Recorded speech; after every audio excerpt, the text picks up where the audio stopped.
আচ্ছা, আপনারা জানেন বর্তমানে একটা তেলের একটা সংকট চলতেছে। এটা আসলে তেলের একটা কৃত্রিম সংকট। আমাদের পর্যাপ্ত পরিমাণ বিতরণ করা হচ্ছে চাহিদা, তারপরেও জনগণের মধ্যে একটা ক্রাইসিস মোমেন্টে তারা আসলে ভুল বুঝে তারা অতিরিক্ত তেলের জন্য এসে একটা কৃত্রিম সংকট তৈরি হয়েছে।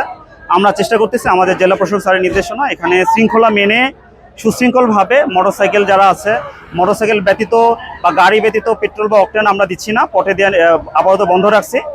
আর ডিজেল গাড়িতে দেওয়া হচ্ছে বা কৃষকরা যারা আছে তারা নিতে পারতেছে। আমাদের তেলে পর্যাপ্ত মজুদ আছে, আশা করি এটা নিয়ে কোনো সমস্যা হবে না। এখানে যারা বিশৃঙ্খলা সৃষ্টির চেষ্টা করতেছে বা আমরা মাঝে মাঝে যেসব গাড়ি আসতেছে আমরা তাদের কিছু কাগজপত্র চেক করতেছি।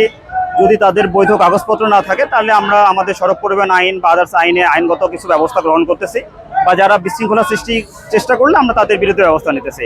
আমাদের তেল নিয়ে কোনো সমস্যা নাই, আশা করি এটা নিয়ে কোনো প্রবলেম হবে না। ধন্যবাদ সবাইকে। আমি সহকারী কমিশনার এক্সিকিউটিভ ম্যাজিস্ট্রেট জেলা প্রশাসক কার্যালয় মাগুরা। আমার নাম মোহাম্মদ সাইদুল নবী জোহার।